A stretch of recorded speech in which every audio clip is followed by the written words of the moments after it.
Welcome to Principling in Place Season 2, New NAESP Centers and Fellows. Joining us tonight is Dr. Gracie Branch, NAESP's Associate Executive Director of Professional Learning, and Dr. Andy Jacks, Senior NAESP Fellow. Good evening, everyone. We are so excited to be with you. October is a special month. It's National Principals Month. We salute you and everything that you do for kids and teachers each and every day. So all through the month of October, every Thursday, 8 to 9, let's tune in to Principling in Place. And I want to turn it over to our Senior Fellow, Dr. Andy Jacks. All right, thank you, Dr. Branch. Let's go, everybody! You know, it's Thursday night or Thursday afternoon or Thursday dinner time or whatever it is in your time zone. Thank you for turning in tonight. Dr. Branch was so courageous to bring back Principling in Place for this fall, so thank you so much for this. The purpose of this series is to, like it says on the screen, to connect with each other is a major aspect of what we're trying to do with NAESP, all of the centers, create a network of school leaders that we can lean on and learn from and work together and collaborate with. But it's also about sharing best practices, bringing best practices to you, things that you can take and use in your school, or at least reflect on and maybe think or rethink something a little bit differently that you're using right now, and ultimately to learn, because we all need to get better. Because it's not good enough just to be where we are, that status quo component. We need to always make progress in everything we're doing all the time. Our kids need it, our schools need it, our communities need it, we need it. It's healthy for us to continue to learn and grow. So we're excited to bring this back again. And remember that, like here, do you see Dr. Branch? I'm sporting the NAESP proud to be a principal. I got this at one of the conferences. I love this polo shirt. I am proud to be a principal. I'm proud to be part of NAESP. The association is here for you. It's here for school leaders to make sure that you have a voice, you're advocated for. There's a lot of member benefits that you may or may not know about. We have all the spring videos and content that we put out during our coronavirus task force is all available for you for free right now. I don't know if you know that. So if you go to the coronavirus page on the NAESP website, you'll see all this stuff, Principling in Place videos from last year, a lot of free stuff. In the future, and these will be on there too, but in the future, there's gonna be some special content just for members. So you wanna make sure that you join and get all the member benefits, as well as being part of a team, because that's what really this is about. When you go to conferences, you see your colleagues and your friends, it's all about being together, being part of that team. So make sure you join now, join today. And we always start off with last week's challenge. Even though we didn't have a Principling in Place last week, we still have a challenge that we met. So this one is for Principal O'Neill, if you're watching, Principal O'Neill, and we have Principal French, Bobby French. We're shouting out for you for really making others feel good for Principals Month. Because I don't know if you know this, but well, you do know this because you're in this group, but there's so much work that we do for teachers and for staff members in our community to make them feel good and make them feel satisfied. Teacher Week, all those things. You guys do all this stuff too. But who does that for principals? Almost nobody. We do it for each other, and that's okay. That's what we really need. And that's the advantage of a national network like we have, is that we can help support each other. So Principal O'Neill, Principal French, this is for you. You are the winners. Congratulations. Thank you for being all in for all the principals across the country. Thank you. And then just a little update, because part of the series this time is not just about, like a guest speaker and all that. It's also to highlight the new centers that we have in place. Last couple of years, Hamish and I have been cranking stuff out for the Center of Innovative Leadership. And because of that work, NAESP and Dr. Frank, they wanted to build this up into a much larger thing and have very specific areas of focus that we could have as an organization. So you'll see here, for diversity leadership, innovative leadership, middle-level leadership, women leadership, and we have different fellows that are growing those centers. So in the future, we look to have more and more fellows from all across the country to focus on these areas to bring back those best practices for all of us to learn from, because these are really important areas. And thank you, big shout out to Dr. Tucker, Dr. Branch for really spearheading this for NAESP. Dr. Franks, thank you so much for having faith in us, and look for more coming up this month with all these centers for Principling in Place. But let's get to tonight. So really, I'll just try and get some filler because I know we have people coming in. As I introduce these moderators and these presenters, where are you from? Who's here? Tell us your name, your whatever your position. Where are you right now? If you haven't done that already, get excited. I'm excited because I love hanging out with my friends, just like all of you guys. We have Hamish Brewer. You already know Hamish, the relentless principal. He is the real deal for kids. He does everything and anything he possibly can for his school. Best-selling author, awesome motivational speaker. And if I just call him up and just get my own motivational talks, it's the best. So my best friend, really appreciate him being here. Thank you so much. Dr. George, Rachel from Oregon, and Sandy Grade School. Thank you for coming on. Coming out with a book coming up, Principled. Author and amazing person. And Rachel's probably the hardest working people I know. If you need something done, it's like, boom, she just gets it done. It's the most amazing thing. So big shout out. Thank you guys for coming on and starting us off for Principal in Place this time. What do you guys think? What's up? You guys ready? Of course. Born ready. Hamish, you ready? Yeah, definitely, definitely excited to start sharing and all the excitement of principling right now, the craziness, and just giving everybody an opportunity to take a break and just sit back a little bit and share stories and share what we've all been up to during an unprecedented time. I mean, take a minute to breathe. I think that's innovation right now. I think great innovation for a principal is to actually take a moment and actually breathe and take care of themselves and take that stress and pressure off yourself, knowing that none of us went to school and found the chapter or the book that said how to lead in a pandemic. So, you know, tonight's really about celebrating you guys, about coming together and relaunching NASP with our principling in place and all our centers and the excitement that's to come. But I got to tell you, Rachel, I'm pretty fired up to partner in this with you this evening and get everybody going on the right direction. And you know what? I learned some stuff about you today that we're going to be sharing. Yeah, there is some stuff in there for sure that many people don't know. So it's going to be an adventure. Hey, do you want to kick us off with some positivity? Yeah, let's get us started. Look, what we would like you to do, we want you to use the chat box. We want you to brain dump. We want you to brain dump all the awesome things that have really happened in your world. Instead of focusing on everything that we can focus on that could be negative or an excuse or a hardship or a hurdle, let's focus on the things we have accomplished. Let's focus on the excitement, energy of being a principal. I tell you right now, I'm proud to be a principal. I'm proud to still be in the trench. It's virtual, but I'm still in the trench. I'm learning as I go with my staff and we're growing together. So right now we've seen you dump your name in there. We know you're from California, Vegas, Virginia, Utah. What's up, Utah? What's up, Vegas? They got like the Death Star out in Vegas now, so look out. But that's for another session, football session. But I'm going to play some music, and it'll make sense when I play it. But just brain dump all that is awesome and all the great things that have been happening for you here recently. Here we go.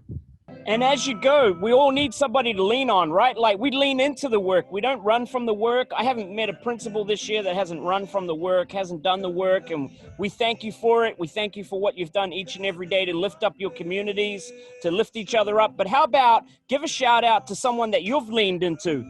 Give a shout out to a brother or sister that's had your back, that you've supported, you've lifted up, they've lifted you up, because we need a network, and NASP drops that network tight. It drops it hard, and we're lit and we're better together. So light it up with the name of someone in there that you love, care about, and want to thank right now. Let NASP know right now. Let's go. And if you're a principal out there struggling to find someone, take a look in the list, see a name, hit them up on social media, hit them up right here on Twitter and say, hey man, I saw someone drop your name, introduce yourself, make a new friend. You know, we don't have to be on an island. NASP makes sure that we're not on an island. We're in this together. I know I got Dr. Jax. I don't know how many times we call each other in a day to complain, to laugh, to figure out, to noodle through, to walk each other off the ledge, or to try and outdo each other with something. But just, you know, who is that person for you, right? We all got each other. So, Rachel, who are you leaning on right now?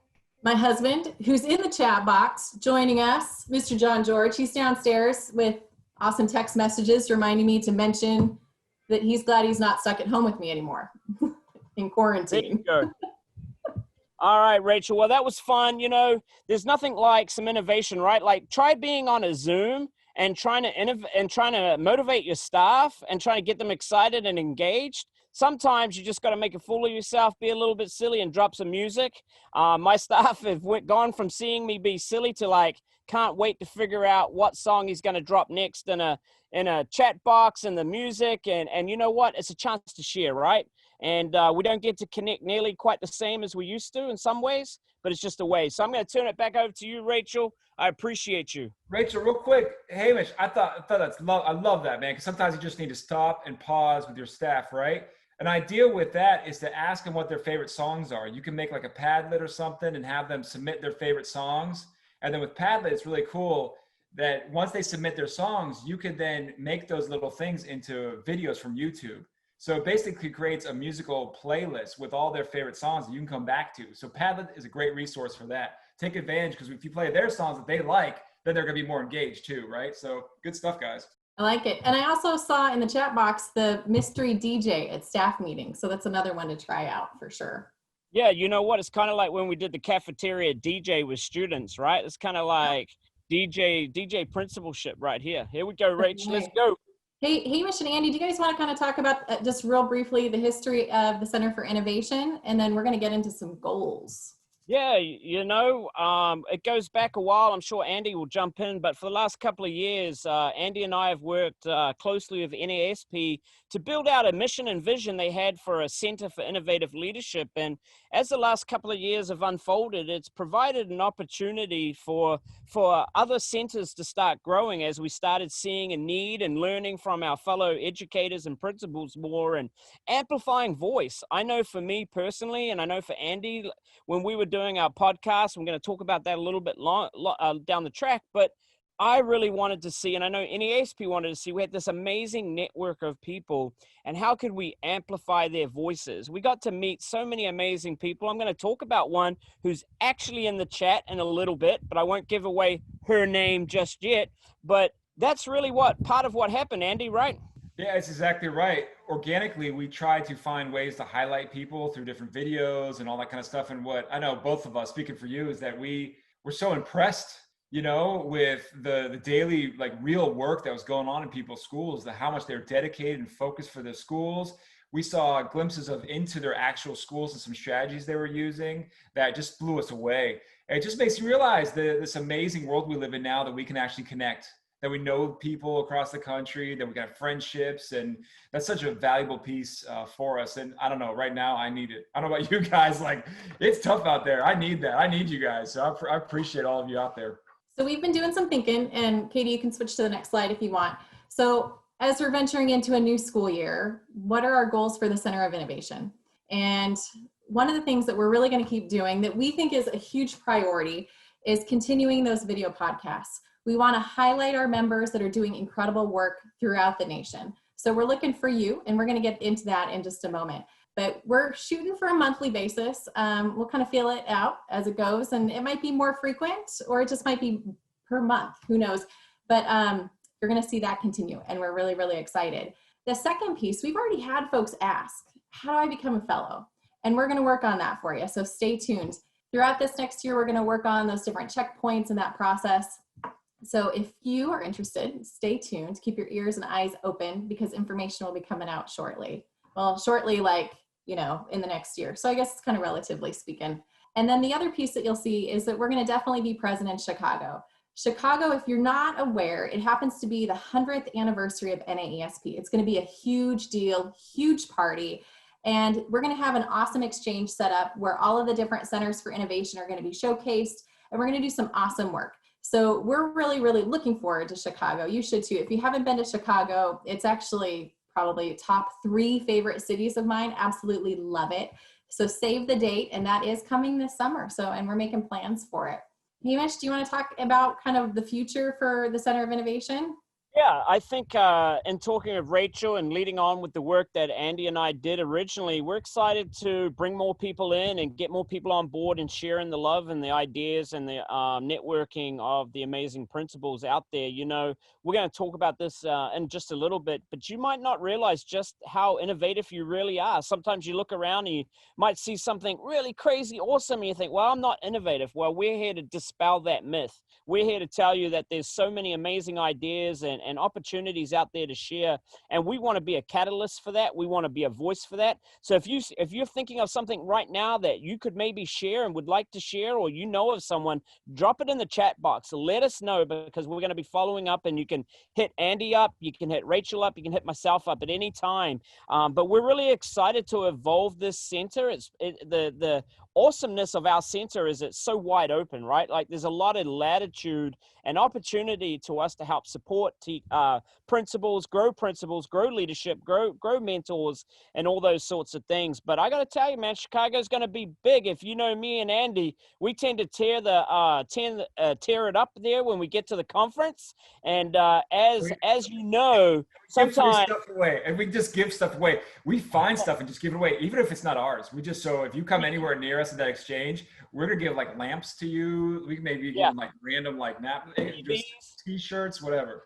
TVs. If it's not stuck down and tied down, you're probably going to get it given away. Oh my And goodness. no doubt, we're going to find a way to make sure you get to network later that evening. And we're great dueling piano players. But you know what? That's the great thing about NASP, that me and Andy, for instance, have been involved for over 10 years now. We've grown as leaders, and our innovation is growing because of NASP. If you think innovation can be mentorship. You can get your mentorship certificate through NASP, and there's so many ways to grow. But I think my most exciting thing in the way we grow is just the friendship, the network of people that you can draw upon, coast to coast, country to country, and be there for one another. So we're going to take some serious charge. They might think it's 100 years. Well, we're going to put a show on that's going to bring it for the ages of 100 years. So look out. I'm about to drop some hot lit stuff. So get ready.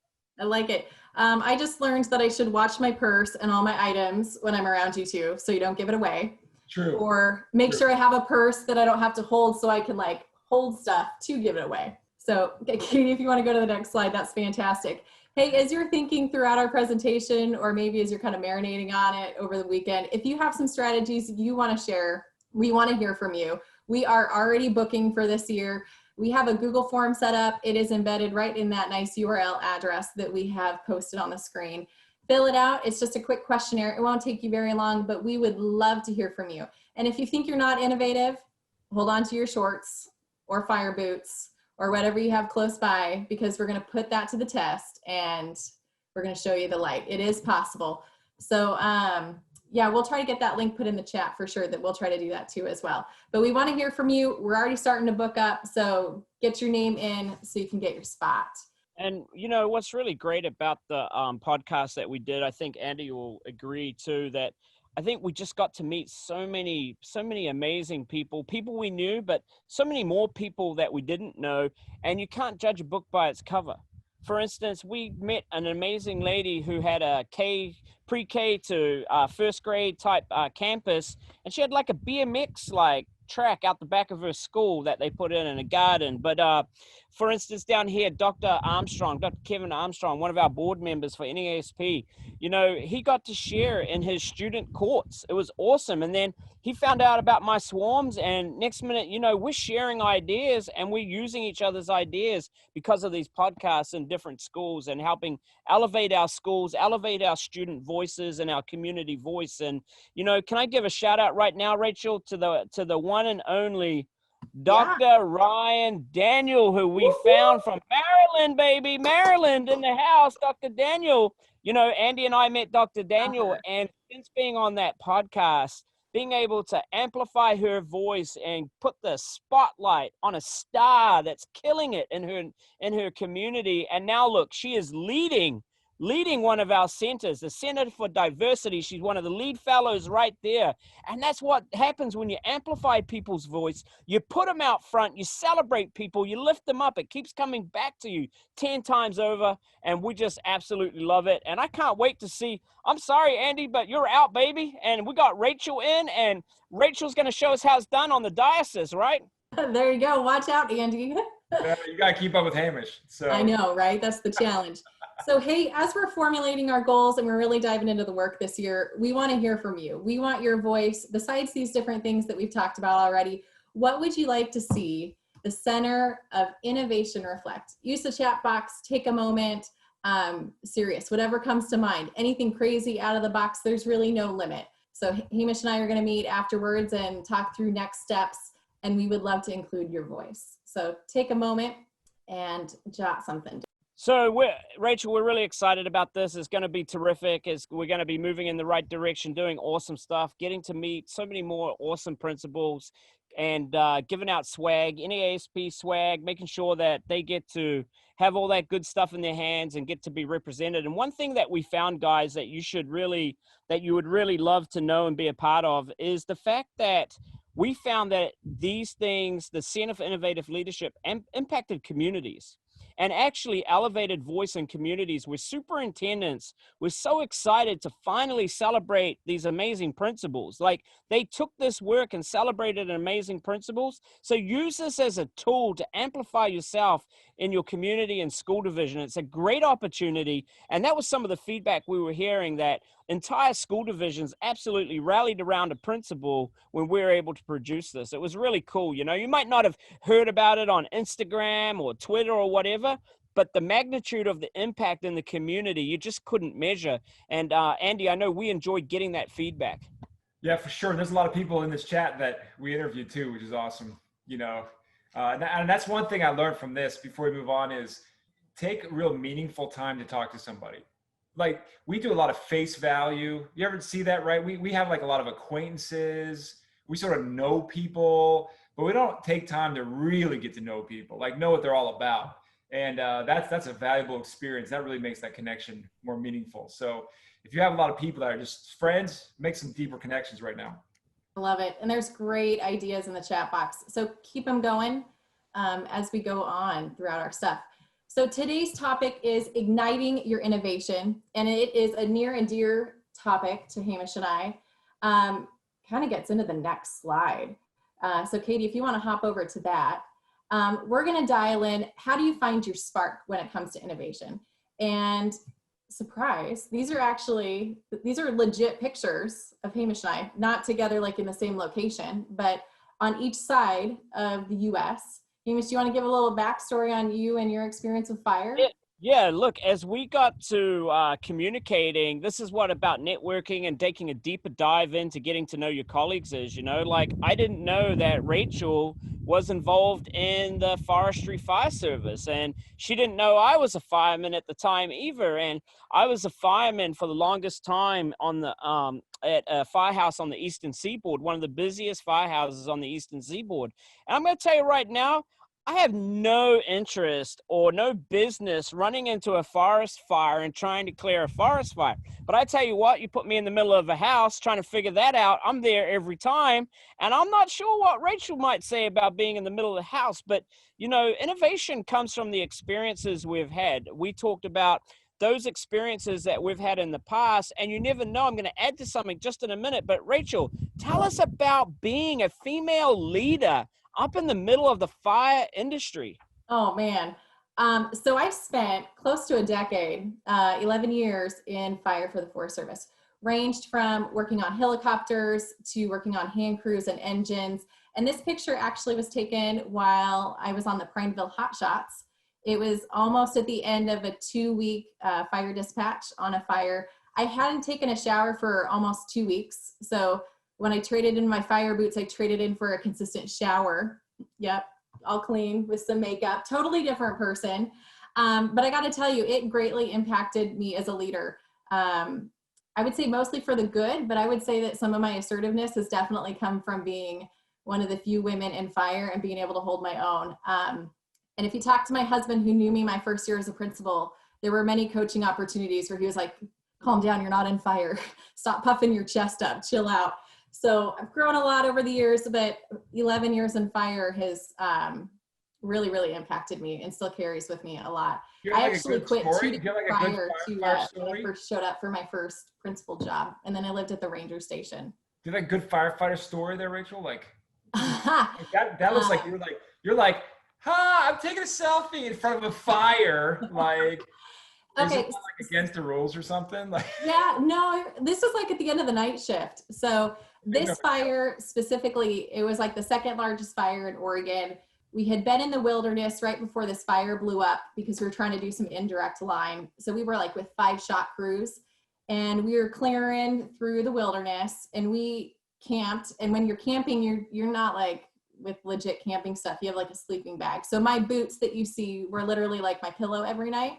That was innovative, right? How do you sleep without a pillow? Your boots. So we woke up that morning. Actually, I should back up. That night when we were sleeping, I remember waking up and seeing the fire come over the hill, but I thought it was a dream. Totally thought it was a dream. Woke up that next morning and it wasn't. It had come up over the hill right next to Rockpile Lake that we were at.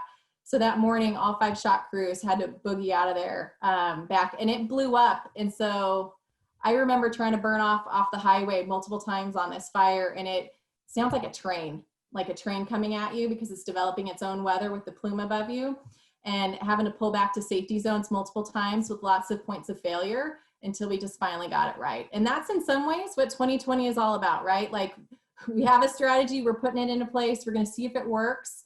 And if it doesn't, we're pulling back, adjusting, and then we're going back in. Sometimes it's direct attack, sometimes it's indirect, but you always are anchoring in your flank in the fire. So Yeah, and Rachel, I mean, one of the most amazing conversations I had with you was about leadership as being a female in the fire service. And I know this, it's not easy for females in the fire service. And one of the things that's near and dear to my heart is amplifying female voice and leadership and ensuring that we have more female leaders, that leadership is reflected not just by a majority of male set, but that we have we got all these amazing females out there that have so much to offer and should be amplified, should be in front, should be leading, and should be acknowledged for all the amazing work that they do each and every day. And, you know, you and I talked about how amplifying our voice, and when you're, Andy will really appreciate this too, that, you know, when you engage in interagencies in your community, that's a form of innovation. That how do you engage the interagencies that you can come into touch with? For instance, Andy and I engaged the Washington, D.C. FBI SWAT teams. And next minute, Andy and I are training with the SWAT teams and running around. But what we learned beyond the fun was the process, the journey. And we've all been on different journeys, and innovation is not necessarily always about the end piece. It's about the journey and the process and what happens in between. And something we learned from watching the SWAT teams, as I've known from being in the fire service, as Rachel has, you know, there's no shame, no blame. And when in terms of understanding process and problem solving and being better and ready to execute the next time. And so we've had, you know, it's awesome to innovate. How do you innovate those conversations with your staff so that it is depersonalized? It's not about shame or blame or somebody else over the other. It's about doing what's right and doing what's best for kids each and every day so that we can be amazing for them in our community. And there's innovation in those conversations. It's not just a tech toy or anything like that. And so Rachel and I often talked about drawing upon our prior experiences. Now, being firefighters of both descriptions, you know, that's a little bit out there. We know that, but we know that you're going to draw down from some of the, like Andy was a football player and was a All-American. And we often talk about the conversations that he's had previously in the team setting and the team concept. And I'm going to tell you, just like when the fire service doors, when the doors of the firehouse open, the fire trucks roar, the sirens are blaring, and you're bringing your A game. It's like when you're getting pumped out to run outside on the football field and be ready to roll and bring your A game, right? And so just think about those experiences that you can draw upon that are innovative, that can help you be better in the work that you do each and every day. awesome. I think we're ready for a poll question. What do you think? Let's roll. All right, next slide. Although So- I do like that picture of me on the fire truck. That's a good picture, don't you think?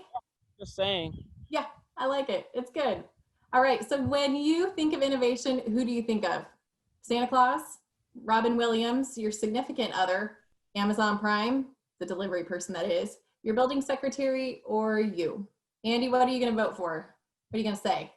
There's a couple different ways here. I have to big shout out to my secretary. If I don't say my secretaries, they'll all kill me. My secretaries are all like, friends slash sisters slash mothers slash wives slash all the different roles that they play. Mhm. They're just amazing.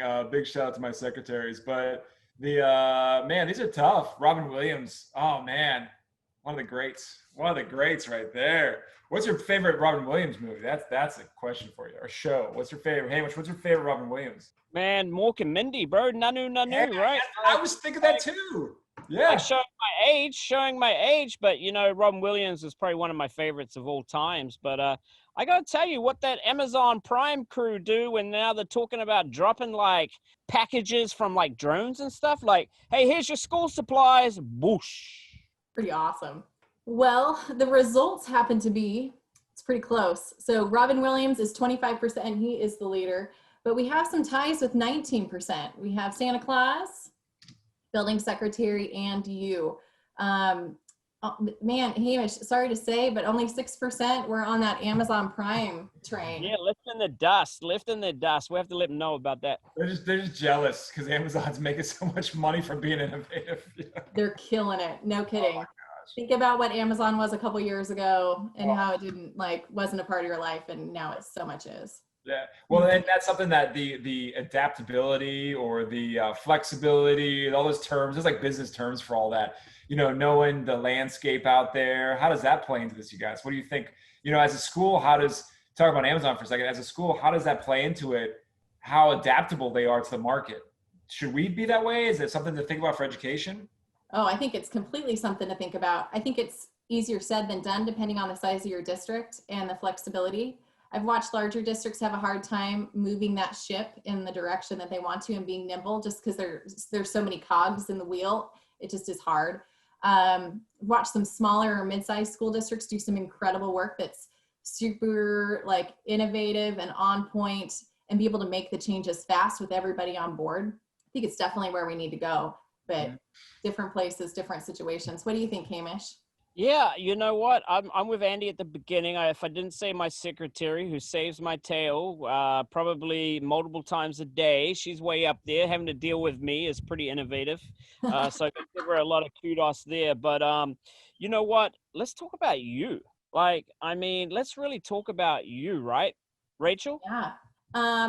Like I mentioned, my husband's on the line. He's a fellow principal. So if I didn't mark significant other, I might not get dinner. And just for full disclosure, I don't cook, I suck at it. So he does all the cooking. So if I want to make sure I'm eating for the next week, I definitely have to vote for him.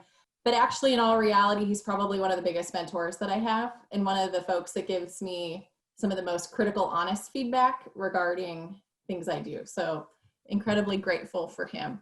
So sappy story done. Let's get into a red flag warning. So if you're not familiar with red flag warnings, these are stop, drop, super high alert, stuff's gonna happen. We just recently had one in Oregon, early September, Labor Day, and what transpired from that red flag warning were 2 to 3 mega fires, including another one that happened in Southern Oregon, were completely obliterated some local towns. The other ones did too. But super, super imperative. And from this piece, we really want you to understand that you are actually innovative. Say that again, say it with us. You are innovative. I am innovative. I am innovative. So many people that we've met over the years and have conversations with, when you start talking about innovation, they kind of pull back. They're like, not me. No, that's what so-and-so does next door. That's what that principal does. Oh, I can't do that. And I got to tell you, all these things on this slide all feed into each other. It all starts with comparing yourself to other people. And we just got to stop that. We just got to own who we are and own our strengths and just live it and really, really rock those. But when we really compare ourselves and we get fixated on those weaknesses, it literally feeds that insecurity cycle, which feeds the negative self-talk. It's a bad circle. Terrible. So we really just need to stop, drop, roll, in the fire world, if you're in structure, right, and you're on fire, that's what we teach little kids. You need to start giving yourself credit. You are super innovative. Innovation looks in like so many different ways, in a variety of different ways. And we're going to talk about how to get some of those juices going, and it'll be good. But start with yourself. Realize that you're doing more than what you really think you are. So take a deep breath, start using the word innovation with your name, put them together. It's a characteristic of every school principal I have ever met. Yeah, and to add to that, you're right? Like we have this like really awful way of comparing ourselves to it. We're our most harshest critics, and we compare ourselves to people we don't know. Like you don't know somebody, or you don't, don't try and pretend to know me. Like don't hold yourself to a standard that is really fake, is really not there. You surround yourself with the people that lift you up and make you better. And if the people around you don't lift you up and make you better, cut them loose. But you've got to take the pressure off yourself trying to compare to something that's out there that may be just a flash in the pan. We don't all have to be perfect. Like take the pressure off. You don't have to be perfect. Give yourself that credit. Give yourself that space to breathe. Look, I'm going to tell you right now, I've screwed up like 10 times in the last month with this pandemic, right? We're not perfect. We make mistakes. We learn from our mistakes. We fail forward, and we lean into that work, right? And I tell you what, your teachers and your staff and your community truly appreciate that. They really love seeing a little bit of that vulnerability and honesty. Like I tell administrators all the time, stop trying to have the answer every time. It's okay to say, and it is innovative to actually say, guess what? I'm not sure, but we'll go find out. Or I'm not sure, we'll find out, but we'll find out together. Or innovation comes from, I'm going to tell you right now, the coolest innovation comes from empowering your community, empowering your teachers, lifting them up, giving them the opportunity to be leaders and stakeholders in the work that you do each and every day. That's innovative leadership as well. You don't have to carry the torch for everything. And by the way, the other thing I'll tell you is this: you still look fantastic when your school is winning. But I tell you what, when it's not about you and you leave the ego at the door and you lead through your teachers and you lead through your students and community, great things happen and there's less pressure. It's more fun and you build each other up and all those people. So just take that pressure off yourself to be perfect, to be like whatever you're seeing on any form of social media or TV or whatever it is, and be the best version of you. I'm going to tell you right now, it's innovative to fail being the best version of you rather than trying to be something or somebody you're not. All right. So drop kick that to the side, let that go, celebrate you, celebrate the work you do, because we want to hear from you. We want to learn from you, and we learn better together anyway. So anyway. I love it. All right. Next slide, Katie. All right. Here is poll question number 2. So we want to know, what's your innovation status? You have, what's innovation? I don't have time for it. I can barely get to work in the morning or make it through the day. Or how about when the stars align, innovation decides to make an appearance? It makes me think of a full moon. Or how about innovation is my middle name? I do it all the time. Or the last one, just call me George, right? The king of innovation. So what is your innovation status?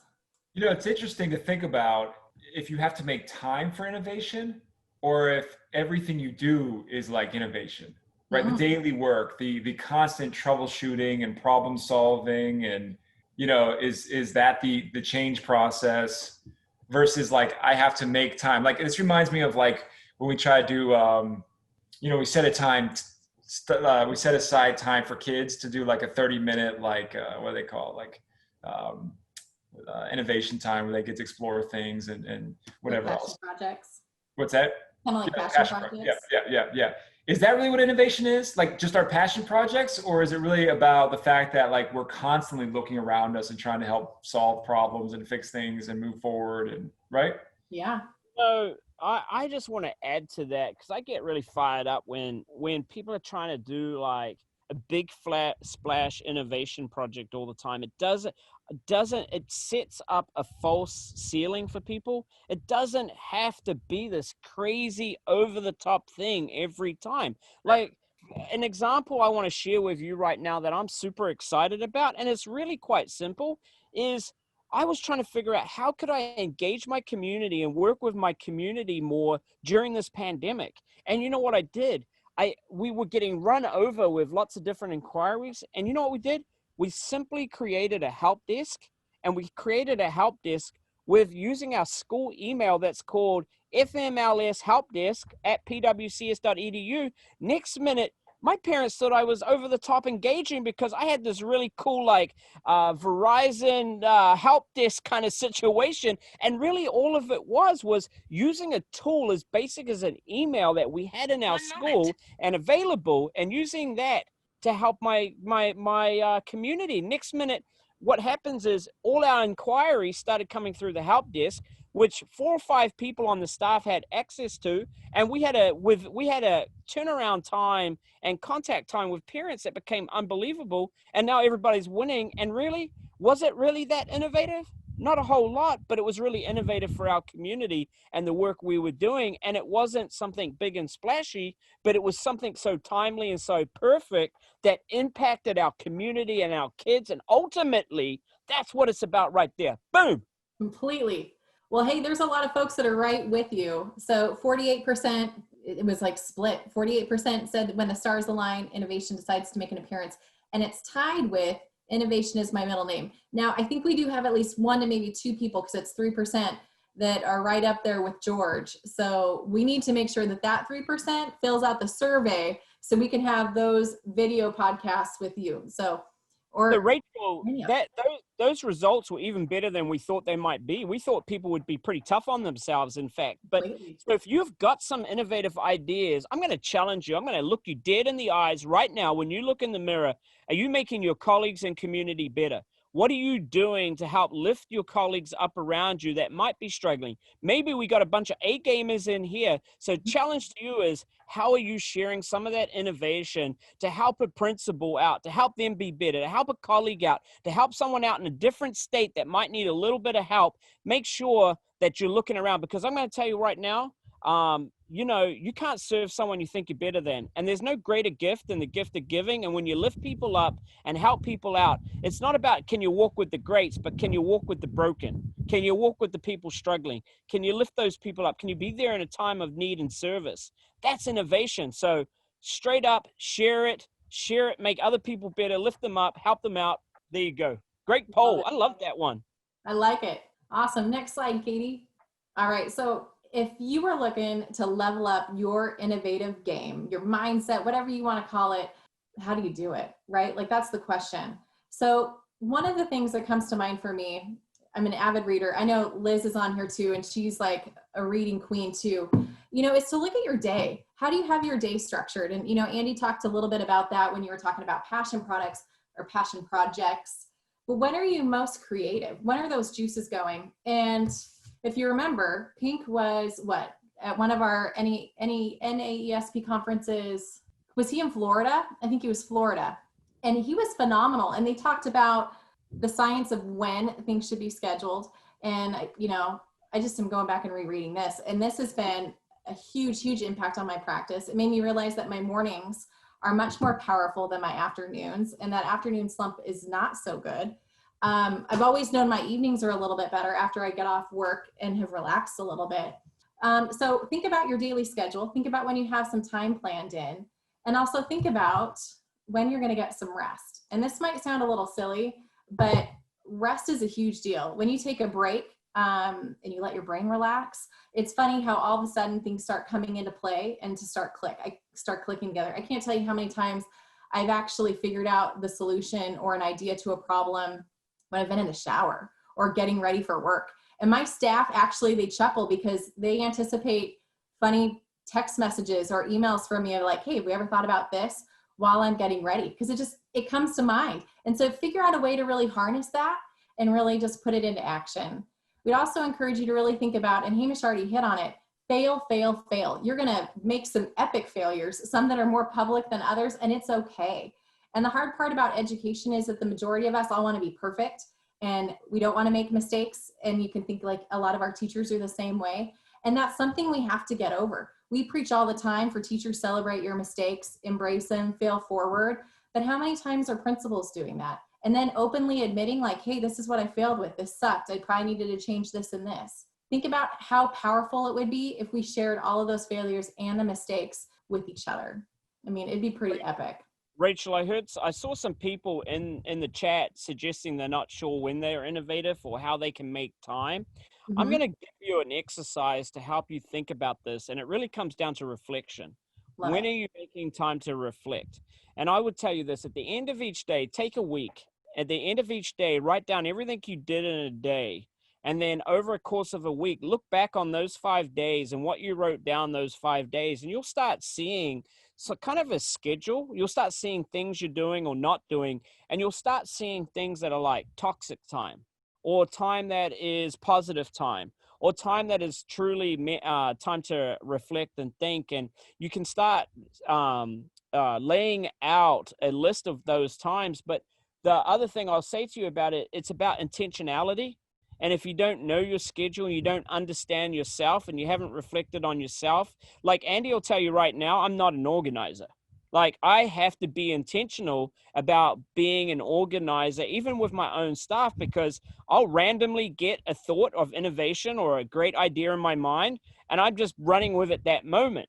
Now, that doesn't work for everybody. We're all different, like our learners, right? Some learners are visual. Some people just have to take time to write it down. But when was the last time you broke down what was happening in your day? I've known because of COVID, I've spent way too much time on my phone. Like that is sucking away from my ability to be able to truly reflect and be innovative and think about innovation or think about my work, because I'm too busy doing X, Y, and Z on my phone, when maybe I should take 20 minutes of the 5 hours of screen time to reflect on my practices, my exercises, the things that I'm doing each and every day. So start looking and dissecting and observing the work that you're actually doing. Yeah, you're spot on. That's the right way to go about it if you're struggling with time. All right. So, hey, poll question number 3. Things have changed a little bit with COVID. I'm sure that you probably have noticed. So how have you maintained your innovative spark? Perhaps you're just option 1, I haven't. I'm just waiting for 2020 to be over. My innovation looks completely different now than what it did prior. How about COVID-19 has nothing on me? I'm innovating like a beast and my staff can't keep up. How about I make sure to plug into my fabulous PLN? Or how about one word, Pinterest? I have to stay away from Pinterest because that, like email, is a wormhole for sure. I never got into Pinterest. Dude, there's I good understand stuff it, on but- there. What's that? There's good stuff on there, especially for like guys and cooking and barbecuing or even school stuff. Man, the one time I tried to find out stuff on Pinterest, I realized I couldn't afford anything I liked. So, so I had to stop looking. Is John on Pinterest? John is always on Pinterest. He is so good at finding great recipes on there. She's a good cook. That's true. He's a good Yes, cook. it's I want impressive. dinner, John. I want a dinner. So, hey, it looks like 46% of folks said that their innovation looks completely different, especially comparing what it was prior to COVID to now. And that's what we were kind of thinking. Right behind it is 39% that the PLN is their go-to. So that's fantastic. Really, really good. So we have some ideas for you on the next slide that we're going to talk about how to keep your innovation going and keeping it ignited and just kind of on fire. And the key to this, I feel like I should do a drum roll, Hamish, and then you can announce it, even though it's on the slide. I'm going to do a drum roll. Are you ready? Yes, let's go. What is it? Keep it simple, silly. You know, like, and by the way, 2 photos of me and Rachel, once again, you know, just highlighting that fact that we look pretty cool there for a minute. We're just trying to relive our heyday a little bit, right? Like nothing like being in a uniform. But you know, we in education, we make the mistake of overcomplicating every process. And we got to back off trying to overcomplicate the educational process. So many failures happen in schools and education because we get in our own way or we overcomplicate it. For instance, think about a PLC.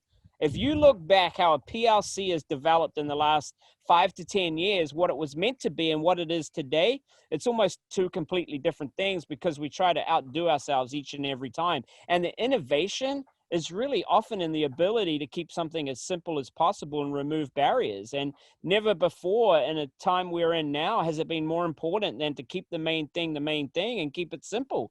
And teachers really value that right now. And I know you've got a little analogy as well, Rachel, that you had. No, completely. Our superintendent for years has said we keep it slim. And I used to come up with huge projects, all of us would in the entire district.